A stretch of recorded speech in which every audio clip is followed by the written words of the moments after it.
Hola,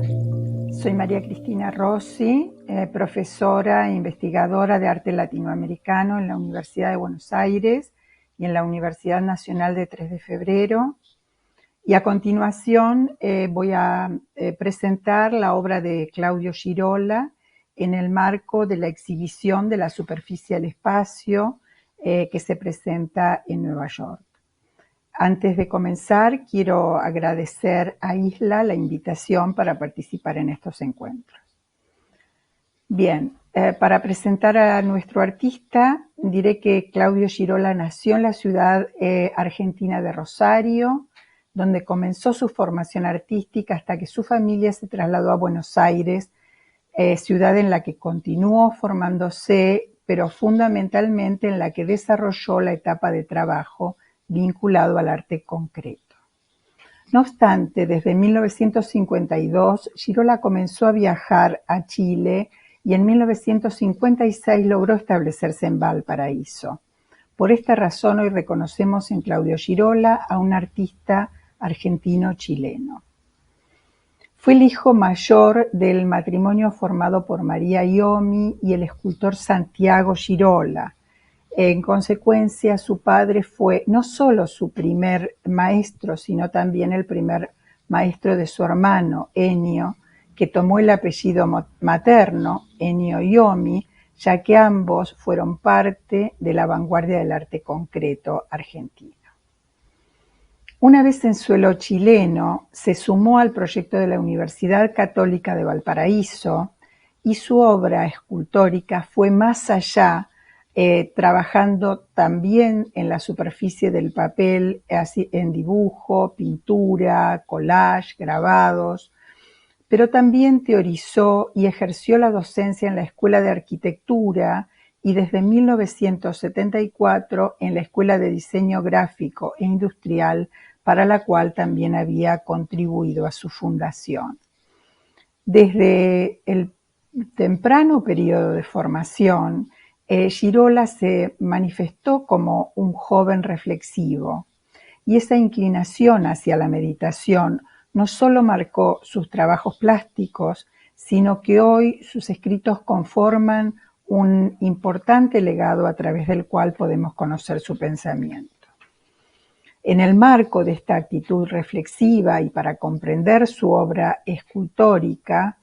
es interesante tener en cuenta los 8 nudos problemáticos alrededor de los cuales él mismo señaló que habían girado sus preocupaciones estéticas. Si bien él los llamó momentos, no se trata de períodos o etapas, sino más bien de momentos en los que él demoró su reflexión frente a determinados temas de la escultura que lo inquietaban. Superado el primer momento referido al volumen escultórico y la masa, momento principalmente relacionado al periodo de formación y de tratamiento del cuerpo humano, Girola se volcó al trabajo con formas abstractas. El tratamiento del plano en 3 dimensiones y las direcciones lineales fueron los 2 momentos directamente vinculados al periodo en el que el arte concreto fue central en la poética de Girola. Etapa en la que, por otro lado, tanto su obra como la de sus compañeros de la vanguardia del arte concreto dialogaron con las propuestas de los artistas de las vanguardias europeas. En un escrito de la época, Girola señaló que en la Argentina de los años 40, las vanguardias europeas se conocían muy fragmentariamente. Aunque al recordar ese momento, señaló que no solo se conocía Picasso, Rodin, Brancusi, Stravinsky, sino que ya aparecían en el horizonte Mondrian, Kandinsky, Malevich, Kleeb, Anton Gerlot, Schoenberg. Con esta afirmación creo que está dando ya también la pauta de cuál fue el punto de partida del trabajo de la Asociación de Arte Concreto e Invención que él integró desde 1945 junto a su hermano Yomi, pero también a Tomás Maldonado, Liri Prati, Raúl Loza, Manuel Espinosa, Alfredo Lito y otros, sino también la mirada integral hacia todas las artes que proponía el programa estético de este grupo invencionista, en este caso con la mención de la música dodecafónica de Schoenberg. A partir de Eva o Mujer Sentada, Girola ubicó el pasaje de ese primer momento de volumen masa que habíamos señalado hacia el plano desplegado en las tres direcciones del segundo momento. Este pasaje le exigió realizar operaciones de síntesis de la forma, plegados del material, de las cuales resultaron volúmenes incluso con aristas filosas. También realizó una serie de obras planimétricas que fueron modificando la relación peso-gravedad de la masa en un proceso de sustracción en el que la materia fue perdiendo espesor hasta quedar reducida al plegado de finas láminas. En algunos casos, el perímetro del plano se convirtió en pura arista, mientras que la superficie quedaba vacía. Este procedimiento extractivo puso énfasis en el carácter direccional de las esculturas y lo condujo al empleo de barras de metal y varillas de acero trefilado para trazar direcciones quebradas y recorridos curvos que ya corresponden al tercer momento. Girola trabajó estos planos con bloques de madera o también vaciados de yeso, cemento, aluminio, y realizó las triangulaciones y planimetrías con barras de metal talladas, con esmeriles, cinceles, sierras o con planchas de metal recortadas, dobladas, soldadas y en algunos casos empavonadas.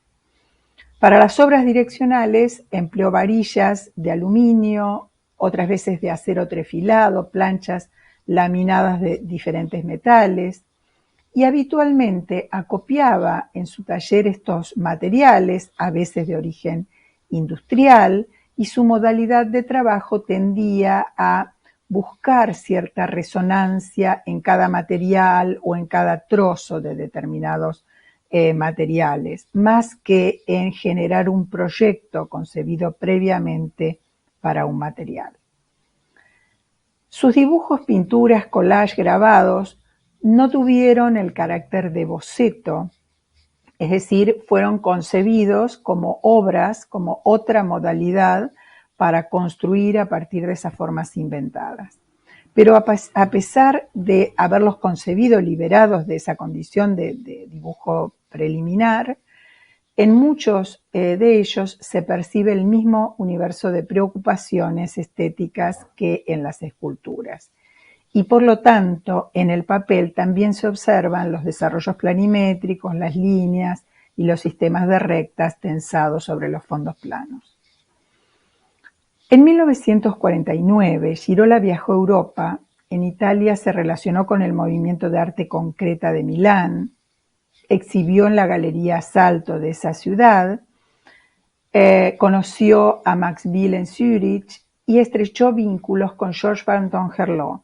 a quien desde ese momento consideró como su tercer maestro, en una sucesión que en algunos casos reconoce primero al padre, luego a Antonio Sibelino y a Van Gerlot, y en otros ha abierto esa enumeración para intercalar a Pedro Fornells, con quien él había aprendido a dibujar tempranamente, y Alfredo Bigatti, que fue su maestro de escultura en la Escuela de Bellas Artes. Bien, tanto en la obra del periodo concreto como en los escritos de Girola reverberan los conceptos planteados por Max Biel en el texto de La superficie al espacio, publicado en 1951 y evocado en la exhibición que hoy estamos acompañando. Por un lado, como hemos visto, desde 1945 las esculturas de Girola acentuaron las planimetrías y la direccionalidad de las aristas y los vectores, de acuerdo, por otro lado, a las soluciones que estaban discutiendo en la Asociación Arte Concreto Invención. Este planteo equivalía a rechazar la primacía de la masa en beneficio de la espacialidad, tal como el mismo Maldonado había planteado en 1947 y como escribió Bill en este texto al proponer un giro del bloque a la desmaterialización. Por otro lado, en las meditaciones que acompañaron el espíritu de experimentación de Girola, también se puede seguir el interés por problematizar las relaciones espaciales. Por ejemplo, las interferencias del espacio en el plano fueron examinadas por Bill a partir de varios ejemplos, entre los cuales tomó el relieve Symétrique Végétal de Jean Arp, que presenta dos figuras espejadas. A partir de este ejemplo, advirtió que la sombra proyectada sobre el relieve generaba unos efectos que quebraban la simetría buscada por el artista y al mismo tiempo esas sombras provenientes del espacio circundante expandían más allá de la superficie del relieve el propio planteo de Arp. Así como Bill, también Girola observó algo semejante cuando recibió unas fotografías de las esculturas filiformes que había realizado mientras estaba en Valparaíso. En ellas descubrió las interferencias del espacio real en el plano. Esa evidencia lo impulsó a escribir una larga carta de respuesta en la que explicó que lo direccional de estas esculturas se manifestaba en la línea,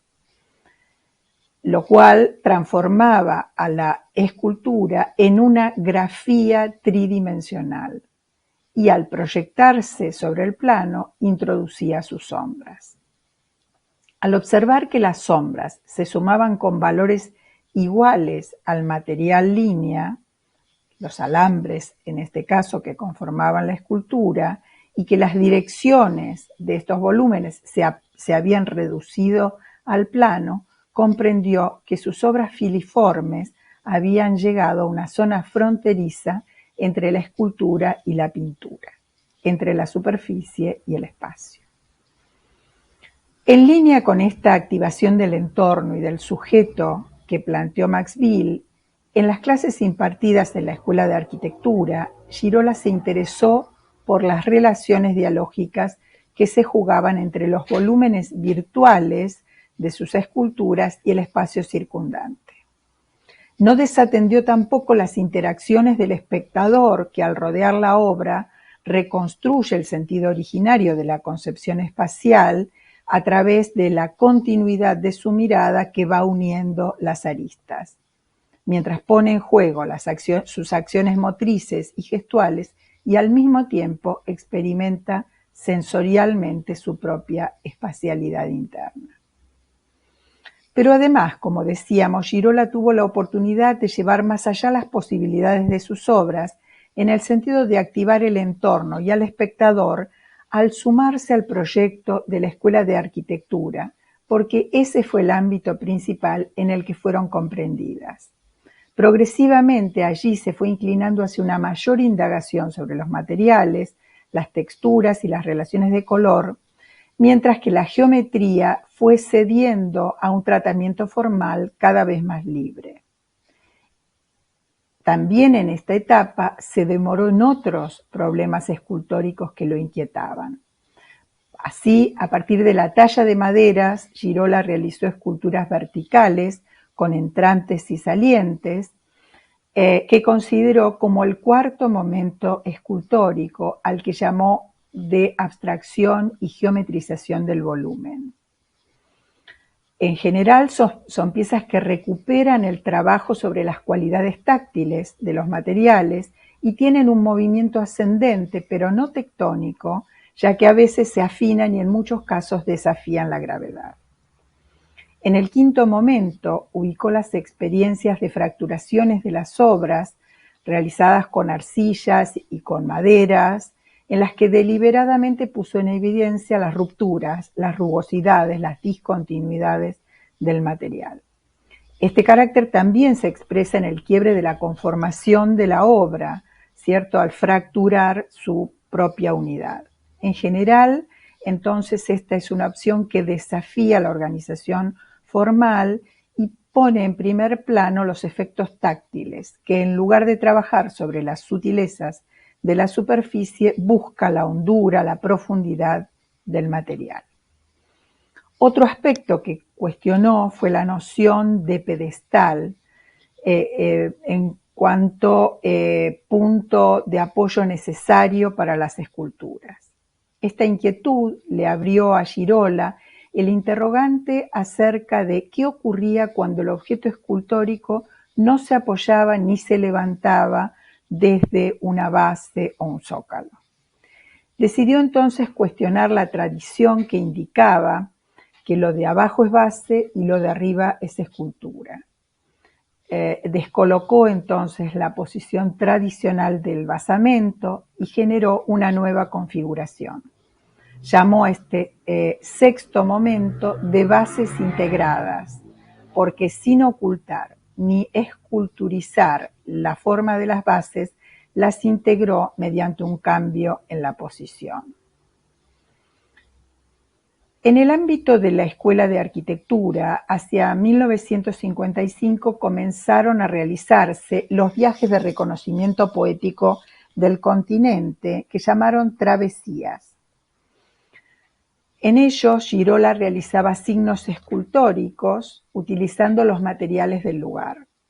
Más tarde, estos recorridos se incorporaron a las actividades pedagógicas y esos señalamientos fueron realizados colectivamente como un modo de ocupación del territorio y también como un modo de ofrenda hacia el lugar, ya que luego del acto poético esa marca quedaba integrada a ese espacio hasta que naturalmente desapareciera. Girola agrupó a estos signos que se vinculaban con la naturaleza como séptimo momento, que llamó erguir un vacío, entre los cuales también se encuentra el pozo, realizado en 1976 en el área del cementerio de la Ciudad Abierta, como una excavación que penetra el terreno unos 4 metros hacia abajo y genera un espacio transitable que apela a todos los sentidos. Girola también se interesó en el último momento por las estructuras expandidas, al momento al que llamó de la dispersión, como una forma de reflexión sobre la ocupación del espacio interior en este caso. En Dispersa 2, entonces, realizado en la Galería Carmen Bock de Santiago de Chile, los elementos que conforman esa escultura o digamos, trabajo site-specific ocupan la totalidad de la sala y desplazan al espectador como ocupante natural del espacio arquitectónico. En síntesis y para concluir, creo que el recorrido a través de la obra de Girola permite subrayar, por un lado, la centralidad que tuvo su actitud cuestionadora hacia el hacer escultórico tradicional, siempre a partir de un modo reflexivo y abierto a las lecturas y a las conversaciones con otros artistas, como seguimos a través del escrito de Max Bill, y también como puede leerse en los intercambios con Banton Gerlot, cuyo tratamiento excede esta presentación, en los que Girola percibía que las obras del artista belga expresaban ese deseo de evadir la inevitable ley por la cual la escultura debía ser erguida y establecida para transformarse en objetos que ya deberían ser juzgados con otras medidas. Y por otro, aunque breve, creo que el recorrido también nos permitió apreciar la importancia que tuvo en su poética la activación del entorno y del espectador,